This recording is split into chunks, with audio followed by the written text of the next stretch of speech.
İzleyen herkese salam. Biz bugün alkenlər bölməsinə olan testlərə baxacağıq yeni topludan. Birinci testdən başlayırıq. Deyir ki, S3H6, yəni propilen və S2H4 etilen qazlarını hansı həcm nisbətində götürmək lazımdır ki, onların kütlələri bərabər olsun? Baxın, bizə S3H6-nın emerinin 42 qram olduğunu deyir və S2H4-ün emerinin isə 28 olduğunu deyir. Biz bunu belə anlamalıyıq ki, hal-hazırda hər birindən 1 mol götürülüb. Yəni 1 S3H6 42 qram, 1 S2H4 isə 28 qramdır. Biz buradakı molların yerinə, yəni bu birlərin əvəzinə elə bir rəqəm yazmalıyıq ki, 42 ilə 28 bir-birinə bərabər olsun.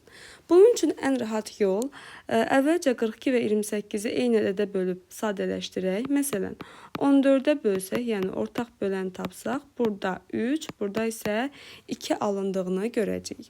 İndi isə gəlin görək 3 ilə 2-ni bir-birinə bərabərləşdirmək üçün biz bunları hansı rəqəmlərə vurmalıyıq? Təbii ki, 2-ni vuracağıq 3-ə, digərini isə 3 götürəcəyik. Yəni 2 mol S3H6 oldu. 3 mol isə S2H4 oldu. Gəlin yoxlaya da bilərik. Yəni 2 vurulsun 42 olduqda 84, 3 vurulsun 28 olduqda yenə 84 qram alınır. Gördüyümüz kimi 2 həcm S3H6, yəni propilen, 3 həcm isə etilen götürmək lazımdır. Cavabımız 2-nin 3-ə olur. Keçdik ikinciyə. Deyir ki, sadə formulları CH2-yə uyğun olan maddələr sırasını göstərin. Bunu baxan kimi alken olduğunu bilirik. Amma tutaq ki, alken olduğunu bilmədən də necə tapacağıq? Burada açıq-aydın görünür ki, hidrogen sayı karbon sayından 2 dəfə çoxdur. Yəni, baxaq görək hansı variantda hidrogen karbondan 2 dəfə çoxdur. Bu da A variantı olur. Aydındırmı? Üçüncü məsələyə baxaq. Üçüncü məsələdə bizə deyir ki, 1,4 qram alkenin 3,2 qram bromla birləşmə reaksiyasına girdiyini bilərək alkenin formulunu bizdən soruşur. Deməli, nə edəcəyik hal-hazırda? Bir dəqiqə. 1,4 qram alkenin biz bilmirik hansı alkendən söhbət gedir. Təbii ki, ümumi CnH2n alkenindən söhbət gedəcək və bunun 3,2 qram bromla birləşmə reaksiyası üstə gəlinsin brom 2, yəni 1 mol brom 2 atom brom deməkdir və bu zaman bildiyimiz kimi sadəcə birləşmə reaksiyasıdır deyə yan-yana yazacağıq. CnH2n və brom da neçə olacaq? 2 olacaq. İndi gəlin verilənlərə baxaq. 1,4 qram alkeni verir. 1,4 qram alkendir. Və deyir ki, bu 3,2 qram bromla reaksiya daxil olur. Baxın əziz şagirdlər, üstləri qramla yazanda biz aşağısına həmişə əmsal vuraq emer yazırıq. Bromun emeri burada açıq verilib 160 qram olduğu deyir.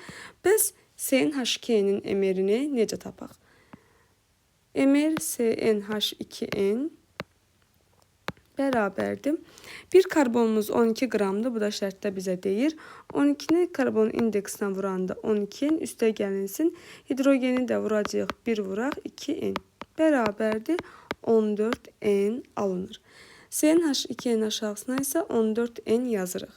Və beləliklə tənasüb gedəcəyik. 14n vurulsun 3,2 bərabərdir. 160 vurulsun 1,4. Buradan da n bərabərdir. 14 vurulsun 32, 160 vurulsun 14 şəklində yazsaq, n'imiz 5 olacaq. Yəni bizim alkenimiz nəymiş? C5H10. Bu da D variantıdır. Yəni propilen, penten daha doğrusu. Gəldik dördüncü sualımıza. Deyir ki, propilen molekulunun metil qrupundakı CH rabitələri hansı orbitalların örtülməsi ilə əmələ gəlir? Baxın, sizə belə bir qayda deyim. İstəyir propilen molekulu olsun, istəyir başqa bir nümayəndə molekul olsun, fərqi yoxdur. Orada əgər metil qrupu deyirsə, metil qrupumuz bizim CH3-dür, düzdürmü? Metil qrupumuz CH3-dür və bu CH3 nəyindir? Alkanın radikalıdır. Və alkanlar, eləcə də onların radikalları hər zaman sp3 hibridləşmə halında olur. Karbonumuz sp3 hibridləşmədir və hidrogenimiz də S elementidir. Ona görə buradakı karbon-H rabitəsi sp3s örtülməsi hesabına əmələ gələcək. Yəni cavabımız C variantı olur. Keçdik 5-ə. Deyir, pentin 2 molekulunda sp3 hibridləşmə vəziyyətində neçə karbon atomu var? Əvvəlcə onu sizə deyim ki, əgər bir karbonun yanında, yəni ona birləşili olan pi rabitə varsa, həmin karbon sp2 hibridləşməsində olacaq. Məsələn, pentin 2-ni yazsaq, gördüyümüz kimi 1, 2, 3, 4, 5. 5 olduğuna görə penten ikinci karbondan sonra 2 qat rabitə gəldiyinə görə biz buna penten 2 deyirik. Yəni adlandırma zamanı bunu da xatırlayaq ki, neçənci karbondan sonra 2 qat rabitə gəlirsə, biz həmin karbonun nömrəsini sonda deyəcəyik. Baxın əziz şagirdlər, biz indi burada gəlin bunların hibridləşmələrini yazaq. Məsələn, bu karbonun 2 qat rabitə ilə əlaqəsi varmı? Yox. Deməli, bu olacaq sp3 hibridləşmədə. Bəs bu karbon görürük ki, bir tərəfində bəli, 2 qat rabitəsi, yəni pi rabitəsi var. Ona görə bu olacaq sp2. Üçüncü karbona baxırıq. Üçüncündə də sol tərəfdə yenə pi rabitə gördüyümüzə görə bu da sp2-dir. Və bu karbonun heç bir tərəfində pi rabitə yoxdursa, bu sp3 olur. Burada da yenə heç nə yoxdursa, bu da sp3 olur. Yəni bir qat rabitələrlə birləşiblər. Hal-hazırda 1, 2 və 3 dənə sp3 hibridləşmiş vəziyyətində olan nə gördük? Karbon gördük. Keçək növbətinə. 6-da deyir ki, karbohidrogenlərdən hansı hidrogenlə reaksiya daxil olur? Təbii ki, hidrogenlə reaksiya daxil olmaq birləşmə reaksiyası deməkdir ki, bu alkanlara aid deyil. Alkan nümayəndələrində hardan tanıyırıq? Sinifin sonuna, yəni sinifin adının sonuna uyğun olaraq, məsələn, burada etan, metan, pentan, propan hamısı alkana aid olduğunu biləcəyik və cavabımız C variantı olur.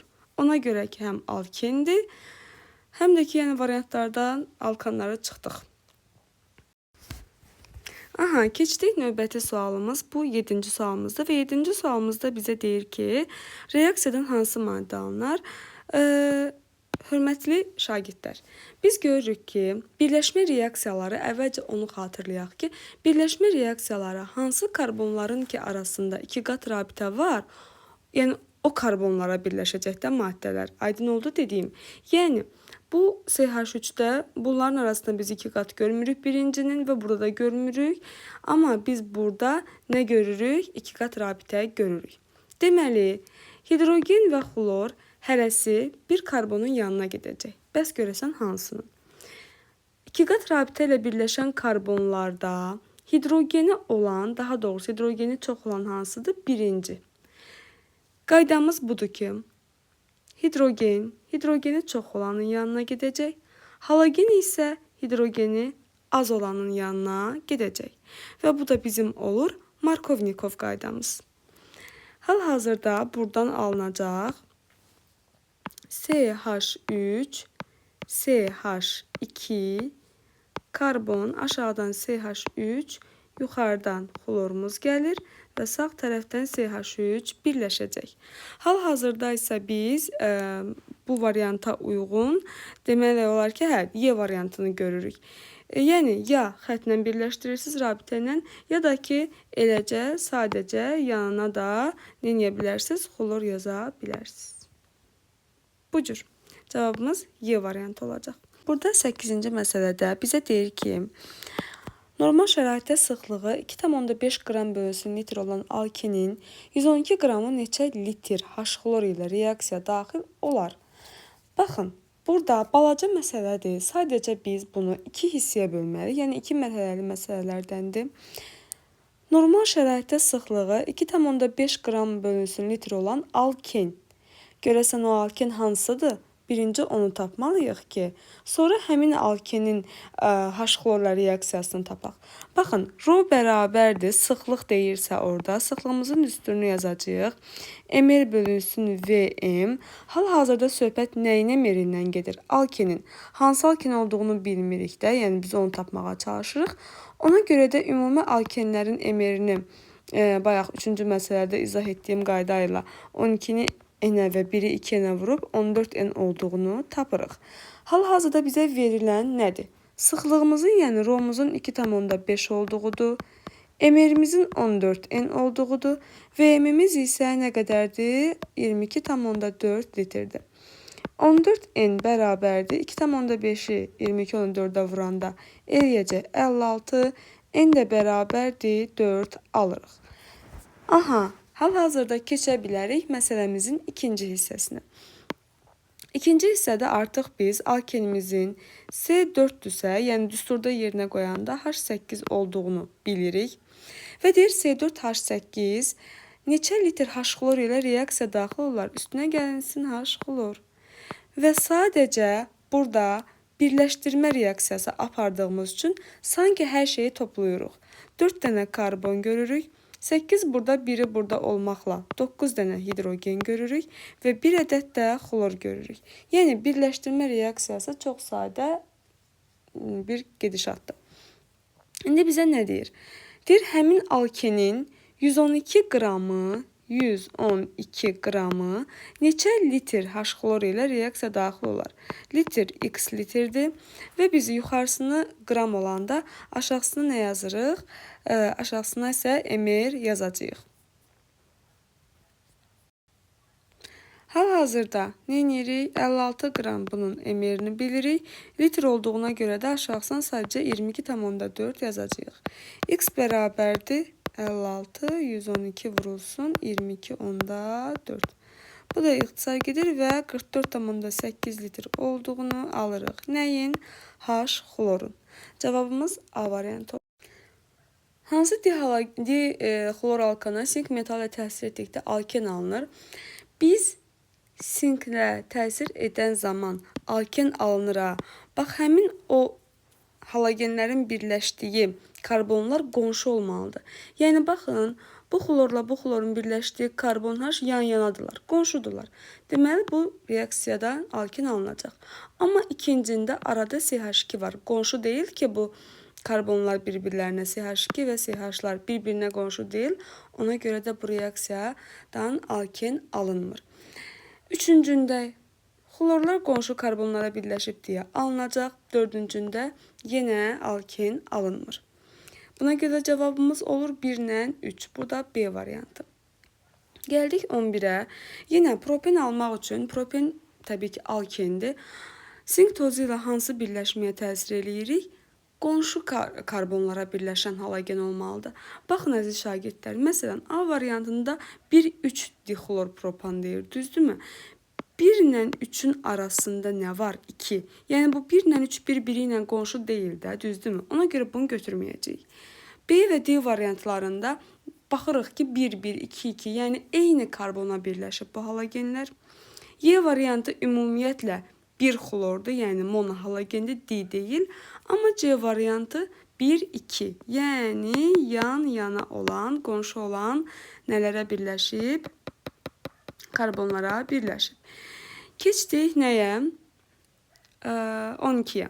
Propilen almaq üçün 2 brom propana hansı maddə ilə təsir etmək lazımdır? Əvvəlcə biz 2 brom propan necə yazılır ona baxaq. 2 brom propan. Propanı yazırıq. 2 brom dediyinə görə ikincindən brom çıxardırıq. Və hidrogenlərimizi də CH3, CH və CH3 şəklində yazırıq. İndi deyir ki, hansı maddə ilə təsir etmək lazımdır? Əziz şagirdlər, qaydanı yadımıza salaq. Əgər monohalogen varsa, yəni söhbət bir halogendən gedirsə, bu zaman biz monohalogenliyə qələvinin natrium OH ola bilər, kalium OH ola bilər, spirtdə məhlulu ilə təsir etməliyik. Olmalıdır qələvi və spirt. Aydındırmı? İndi baxın görün hansı variantda qələvinin spirtdə məhlulu var? Cavabımız A variantı olacaq. Amma istəsəniz biz bunu daha açıq şəkildə yazaq və izah edək ki, görək bu necə gedir. Baxın, kalium OH, spirt, bu zaman nə alınacaq? Həmişə metal halogeni götürəcək. Olacaq kalium brom. Sonra üstünə gəlinsin. Qələvinin OH-ı karbonun, yəni brom qopan, halogen qopan karbonun qonşusu olan karbondan bir dənə hidrogen götürəcək özünə. Yəni bu OH bu karbondan bir dənə hidrogeni götürdü. Olur H2O və baxın, bundan heç bir şey qopmadı ki. Bu CH3 olduğu kimi qalır. Bir qat rabitəsi yerində. Bu karbondan nə qopdu? Brom qopdu. Hidrogeni olduğu kimi qalıb. Bundan da bir dənə hidrogen çıxdı, CH2 qaldı. Və o qopanların da əvəzinə bir pi rabitə yarandı. Gedişat budur. 13-cü testdə bizdən soruşur ki, hansı maddənin sink ilə qarşılıqlı təsirindən doymamış karbohidrogen alınar? Təbii ki, söhbət alkandan gedir. Baxın, alkandan daha doğrusu yox, alkendən gedir. Yenə də biz qonşu karbonlara birləşən halogenləri tapmalıyıq. Tutaq ki, bu A variantı deyil. Məsələn, brom bir buradadır, bir burada. Görün, arada neçə dənə karbon var. Amma Y variantına baxın, brom yan-yana olan karbonlara birləşib. Keçək 14-də deyir, hansı birləşmənin sink tozu ilə qarşılıqlı təsirindən 2 metil propen alınar? Baxın, əgər sink tozu, yəni sink metalından söhbət gedirsə, burada mütləq dihalogen olmalıdır. Yəni sink ilə alkin almaq üçün biz dihalogenli alkan törənməsinə təsir etməliyik. Baxırıq, A variantını çıxırıq, çünki A variantında bir xlor deyir. Yəni bir xlor, bir dənə xlor, yəni monohalogen deməkdir. 2 xlor da həmçinin, yəni bir xlor var, bu ikinci karbona birləşib deməkdir. Ancaq C, D, Y variantlarında isə gördüyümüz kimi 1, 3, 1, 2 bu cür yazılıb. Yəni bizim 2 dənə halogenimiz var və orada dixlor da, yəni di sözü də qeyd olunub. Amma biz C-ni də götürməyəcəyik. Niyə? Çünki bizə lazımdır ki, bu halogenlər qonşu karbonlara birləşmiş olsun. 1 ilə 3 arasında 2 rəqəm olduğu üçün 1 rəqəm ilə 3 rəqəmi bir-birinə nə ola bilməz? Qonşu ola bilməz. Ona görə bunu da götürmürük. D və Y variantlarından isə baxırıq. Şərtdə bizə deyir ki, 2 metil propen alınsın. Propen, yəni alkanlarda biz buna nə götürəcəyik? Propandır da, düzdürmü? Propen propandan alınacaq. Cavabımız D variantıdır. Amma gəlin reaksiyanı yazaq. 1,2-dixlor 2 metil propan dediyinə görə 14-də propanı yazırıq. 1,2-dixlor dediyinə görə aşağıdan xlorlarımızı birləşdiririk və 2 metil propan dediyinə görə ikinci karbondan bir dənə də metil radikalı birləşdiririk. Bu zaman üzərinə əgər sink ilə təsir etsək, sink hər zaman olduğu kimi xlorları götürür. Buradan əgər hidrogenlərimizi də yazsaq, sink xlorları götürdü, olacaq sink xlor 2, üstə gəlinsin. Baxın əziz şagirdlər, CH2-dən xlor getdi, CH2 olduğu kimi qalıb. Bir qat rabitəsi yerində. Bu karbondan xlor getdi, amma üstdən birləşən o CH3 olduğu kimi qalıb. Və sağ tərəfdən birləşən CH3 də, yəni heç bir dəyişiklik olmadı. Amma bu gedən xlorların rabitələri birləşərək burada pi rabitəni əmələ gətirəcək. Gedişat budur.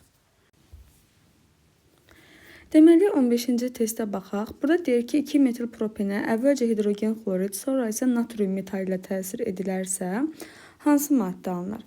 Baxın, belə bir şey deyim. Əvvəlcə addım-addım, yəni orada nə deyirsə onları yazaq və bir-bir reaksiyalarımızı aparaq. Sonunda görəcəyik ki, artıq testin cavabını tapmışıq. Deyir 2 metil propenə əvvəlcə hidrogen xlorid. Biz birinci 2 metil propenin necə yazıldığına baxaq. Propen dediyinə görə 3 dənə karbon olacaq və propen, yəni alkenlər sinfinə məxsus olduğuna görə arada 2 qat rabitə yazacağıq. Burada da bir qat rabitə. 2 metil dediyi üçün ikinci karbondan metil radikalını çıxardırıq. Və hidrogen sayılarımızda yazsaq, artıq 2 metil propenimiz hazırdır. Əvvəlcə hidrogen xloridlə, yəni H-xlor ilə təsir edirik və biz Markovnikov qaydasından da bilirik ki, bu zaman hidrogeni çox olanın yanına, halogen isə hara gedəcək? Hidrogeni az olanın yanına gedəcək. Baxın əziz şagirdlər, hal-hazırda biz CH3-ün yanına heç bir şey gətirmədik. Çünki CH3 iki qat rabitə ilə, yəni pi rabitə ilə əlaqəli deyil. Birləşmə reaksiyalarındakı maddələr arasında iki qat rabitə olan karbonlara gedəcək. Bunu bir daha xatırlayaq. Deməli, CH2-nin yanına hidrogen gəldi, olur CH3. 2 qat rabitəmiz qırılır, bir qat rabitəyə çevrilir. Karbona xlor birləşir və CH3 olduğu kimi qalır aşağıda və eyni zamanda sağdakı CH3 də olduğu kimi yazırıq. Sonra isə deyir ki, buna indi artıq testimizin ikinci hissəsinə keçirik. Natrium metali ilə təsir eləyəriksə, əvvəlcə bir şey sizə deyim, hal-hazırda bizim xlor yuxarıdadır, CH3 bu tərəfdədir. Əgər CH3 ilə xlorun yerində dəyişiklik etsək, fərqli bir maddə almış olmuruq.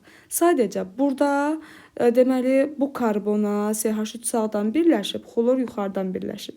Amma indi digər yazacağımda baxın, CH3, karbon, CH3 hal-hazırda yenə eyni karbona birləşəcək. Sadəcə CH3 çıxardırıq yuxarı, yəni xlorun yerinə, xloru gətiririk CH3-ün yerinə, yəni sağdan. Maddə olaraq heç bir dəyişiklik olmadı. Sadəcə yerlər dəyişdi. İndi daha rahat yaza bilərik. CH3, karbon, CH3, CH3 və xlor. Üstə gəlinsin natrium. Bu zaman bilirik ki, natrium xloru götürür, olacaq natrium xlor və əsas məsələ, burada xlor qopandan sonra yerdə bu radikal qalır. Yəni CH3, karbon, CH3 və CH3. Bu Würz reaksiyasıdır. Yəni monohalogenli törəməyə natriumla təsir edirik və Würz reaksiyamızda bilirik ki, yerdə qalan radikal ikiləşməlidir. Olduğu kimi də nə edəcəyik? Köçürdəcəyik sağ tərəfə. Yəni güzgüdə daha doğrusu əks reaksiyası olaraq həm də biz bunu tanıyırıq. CH3, CH3 və burada da CH3 yazılır. Belə. Əgər adlandırmada da problemimiz varsa, gəlin adlandıraq. Görürük ki, radikallar hər iki tərəfdən eyni uzaqlıqdadır. Ona görə də ürəyimiz istəyən yerdən nömrələyə bilərik. 1, 2, 3, 4 nömrələdik. Nömrələyən zaman bütün radikalların, baxın, CH3, yəni metil radikalı olduğunu görürük uşaqlar. İndi baxırsınız, ikinci karbona neçə dənə metil birləşib? 1, 2 də, yəni yuxarıdan və aşağıdan. Üçüncü karbona da 2 dənə metil birləşib. Ona görə deyirik ki, 2, 2, 3, 3. Ümumilikdə 4 metil radikalımız olduğuna görə 4-ü də tetra deyirik. Deyirik tetra metil. Butan nömrələyəndə 4 dənə karbon olduğuna görə butan deyirik. Davam edirik 16-cı test. 16-cını deməyəcəm, çünki eyni 15 kimidir. Onu biraz özünüz düşünün. 17-də də onlara oxşuyur. Sadəcə 17-cində 2 metil buten 1 necə yazılır? Onun qrafik quruluşunu quraq. Baxın əziz şagirdlər, bunu qurmaq üçün baxırıq ki, əvvəlcə hansı alkendən söhbət gedir? Əsas hansıdır? Sonda adı çəkilən. Sonda adı butenin çəkilir, düzdürmü? Buten olduğuna görə biz alkanlardan butanın 4 karbon olduğunu bilirik. Butende də, yəni alkenlərdə də bu buten olacaq. Yəni yenə də 4 karbondur. 4 karbonu yazdıq. Buten 1 deyir. Sondakı bu rəqəm neçənci karbondan sonra 2 qat rabitənin qoyulacağını bildirir. Yəni birinci karbondan sonra 2 qat rabitə var. Ona görə buten 1 olub axırda. Və 2 metil dediyi üçün metil radikalını ikinci karbondan birləşdiririk. Belə əziz şagirdlər, digərlərinin də arasında təbii ki, bir qat rabitə olacaq. Bu olur bizim 2 metil butenimiz. Buten 1-imiz daha doğrusu. Hidrogen sayılarını yazmaqda çətinlik çəkənlər üçün birinci karbona 2 xət çıxıb biz bilirik ki, bunu 4-ə tamamlamalıyıq. Yəni 2 xət birinci karbondan da 2 rabitəsi var. Neynəyəcəyik? 2-nin üstə 2 gələndə 4 eləyir də, düzdürmü? Yazırıq H2. Bu karbondan soldan, sağdan və aşağıdan birlikdə 4 rabitə çıxdığı üçün yanına heç hidrogen yazmırıq. Üçüncü karbonda isə soldan və sağdan birlikdə 2 rabitə var. Yenə də 4-ə çatmaq üçün ikisi kəmdir. Ona görə də H2 yazacağıq. Sonuncu karbonda isə bir xətt, yəni bir rabitə var. 4-ə çatmaq üçün bunu H3 şəklində yazacağıq. Növbəti 18-ci testdə deyir ki, 2 metil propen üçün hansı ifadələr doğrudur? Yenə eyni bildiyimiz qayda ilə 2 metil propenin qrafik quruluşunu yazaq. Propen olduğu üçün 3 dənə karbonu yazırıq. Alken nümayəndəsi olduğu üçün yenə 2 qat rabitə atırıq.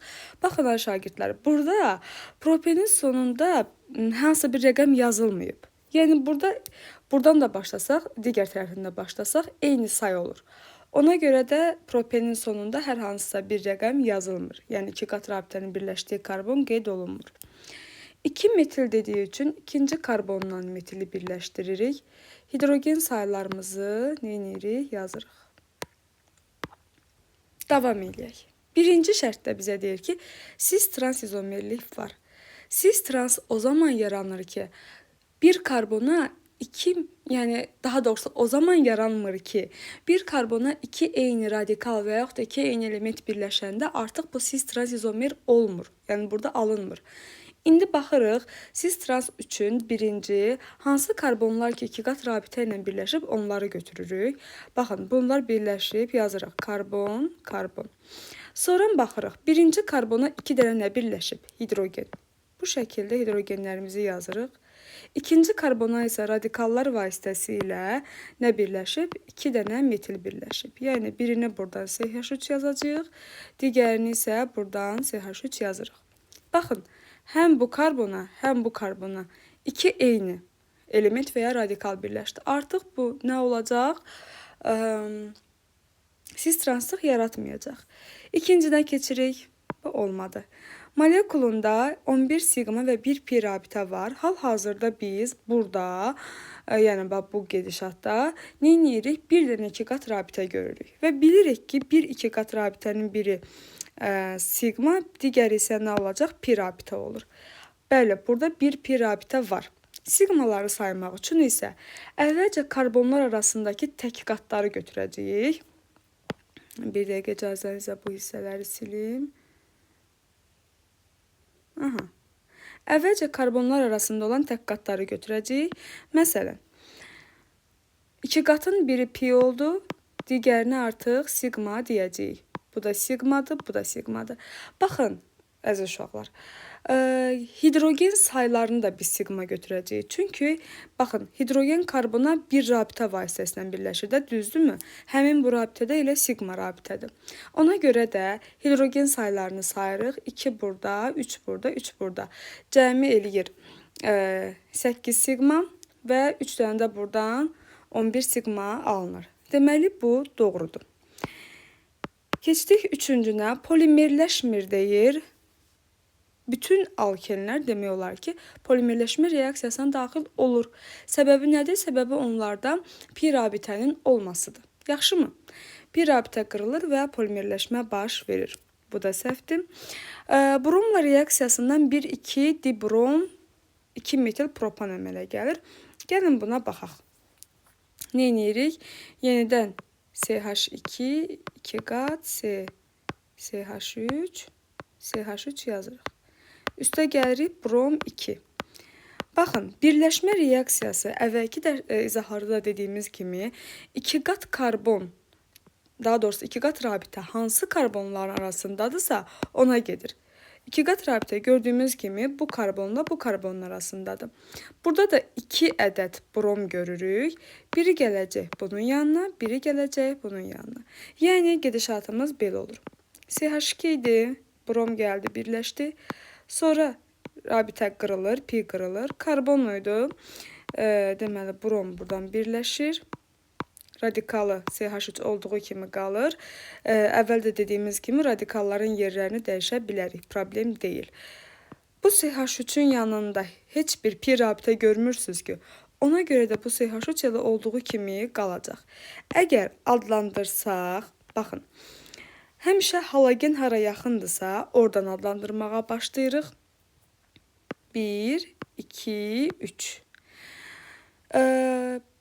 Birinci və ikinci karbonla bromlar birləşir. Yəni 1, 2, di-brom. İkinci karbona eyni zamanda metil radikal birləşdiyi üçün əlavə olaraq yazırıq 2 metil. 3 dənə də olduğuna görə olur propan. Görək burada bizə nə demişdi? Burada da bəli 1,2 dibrom 2 metil propan demişdisə, bu da düzdür. Doğru cavabımız 2 ilə 4 olacaq. Bu D variantı. 19-cu testimiz asandır. CnH2n hansı birləşmənin, hansı sinifin ümumi formulu daha doğrusu. Bu bir alkenlərin bir də sikloalkanlarındır. Hal-hazırda biz alkenləri götürəcəyik. 20-cidə deyir ki, C3H8 və C4H8 hansı həcm nisbətində olduqda hidrogen atomlarının sayı bərabər olur. Hal-hazırda 1-in 1-ədir və görürük ki, hidrogenlər də bərabərdir. Deməli, bu elə 1-in 1-ə də qalacaq. 21-də hansı terminlər parçalanma reaksiyalarına aiddir? Başlayır crackingdən. Bəli, əziz şagirdlər, cracking alkanların məsələn crackingini keçmişik. Bu zaman alkanların parçalanması prosesindən söhbət gedir. Hidrogenləşmə hidrogeni özünə birləşdirmə deməkdir. Bu, yəni parçalanma deyil, birləşmə reaksiyasıdır. İzomerləşmənin də bildiyimiz kimi parçalanmaya aid götürmürük. Pirolizdə, bəli, pirolizdə parçalanma reaksiyalarına aiddir. Ona görə cavabımız olacaq 1 və 4. 22-də yenə hansı terminlər indi birləşmə reaksiyalarına aid olduğunu soruşur. Hidrogenləşmə, hidrogen birləşdirir. Hidratlaşmada isə su birləşdirəcək. Ona görə 1 ilə 3-ü götürürük. 23-də C3H6 hansı karbohidrogenlərə aiddir? Əgər ki, hidrogen sayı karbon sayından 2 dəfə çox olursa, bu ya alkendir, ya da ki, sikloalkandır. Yenə dediyimiz kimi, indi alkeni götürəcəyik. 24-cü testdə bizə deyir ki, alkində karbon atomlarının sayı en üstə gəl 1-dir. Hidrogen atomlarının sayını soruşur. Bunun izahını başqa bir videoda ətraflı demişdim. Deməli, biz burada yenidən qısa şəkildə deyim, 24-cündə biz əgər CnH2n yazırıqsa, CnH2n, buradakı n, bu 2 vurulan n, karbonun enidir. Yəni, əgər mən karbonun yerinə 3 yazsam, H-da 2 vurulsun 3 olacaq. Bu 3 hardan gəlir? Karbonun indeksindəki rəqəmdir də. Aydındır. Yəni, karbonun indeksinə hansı rəqəm düşürsə və yaxud da nə yazılıbsa, ona aparıb hidrogen indeksində 2-yə vuracaq. Hal-hazırda bizə karbonun indeksində en üstə gəl 1 olduğunu deyir. Aparırıq hidrogenin indeksində 2 vurulsun. En üstə gəl 1-i bütöv şəkildə yazırıq. Bu da olur. C en üstə gəlsin 1 olduğu kimi qalır. H ayağına vurub açanda 2 en üstə gəlsin 2. Yəni hidrogen atomlarımızın sayı 2 en üstə gəl 2 ədəddir. C-ni götürürük. 25 də eyni 24 kimidir. Onu keçək. 26-ya baxaq. Hansı maddə CnH2n ümumi formuluna malikdir? Əziz şagirdlər, biz bilirik ki, CnH2n alkendir və biz baxan kimi alkeni necə tapa bilərik? 2 qat rabitədən 1 ədəd 2 qat rabitə olmalıdır. Aydındır, alkende 1 ədəd 2 qat rabitə var. Mütləq şəkildə bunu yadda saxlayaq ki, bu da B variantıdır. 27-də 5 mol alkenə maksimum neçə mol hidrogen birləşə bilər? Alkenlərin tərkibində bir pi rabitə var və hər bir sinifin tərkibində neçə pi rabitə varsa, o pi rabitənin moluna uyğun şəkildə maddə birləşdirir. Məsələn, alkadiyenlərdə 2 pi rabitə varsa, o maksimum özünə 2 mol maddə birləşdirə bilər. Alkinlərdə də 1 pi rabitə var, yəni 1 mol alkin 1 mol maddə birləşdirə bilər də. Axı 1 pi rabitəsi var. Ona görə 5 molda 5 mol maddə birləşdirəcək. Vəssalam. İndi keçirik növbətinə 28-ci testdə. 28-də bizə propenin polimerləşməsinin hansı maddə alınır deyir. Gəlin baxaq. Məsələn, propeni yazsaq, CH2 2 qat CH, tək qat CH3. Bunu düzəldim. Düşünürük ki, bu 2 qat qırılacaq və bu cür olacaq. Yəni CH2, CH, yenə 2, CH2. Belə bir şey alınacaq. Xeyr, əziz şagirdlər, bu səhvdir. Gəlin doğruya baxaq. Doğru necə olur? Yazırıq CH2, 2 qat, CH və keçən daha doğrusu testlərin izahında demişdim ki, fərqi yoxdur ki, bu radikal, bu CH3 radikalı, bu CH-a sağdan birləşdi, yoxsa aşağıdan birləşdi. Baxın, bu da propendir, bu da propendir. Yəni onun heç bir fərqi yoxdur. Yaxşımı? Sadəcə istiqamətini dəyişdi. Hal-hazırda 2 qat rabitə ilə birləşən karbonlarda hər ikisinin sağ tərəfi və sol tərəfində də açıqdır. Yəni bu pi rabitə qırılıb, biri bura gələ bilər, biri də bura gələ bilər. Yəni bu cür olacaq. CH2 tək qat CH, yenidən qırılan rabitə və aşağıdan da CH3 birləşir. Və salam, yəni gedişatımız bu olacaq uşaqlar. B variantı olur. A variantı səhvdir. 29-a baxaq. Molekulunda karbon atomunun sayı n-1 deyir. Ümumi formulu soruşur. Yenə bildiyimiz kimi karbonun ayağına n-1 yazırıq.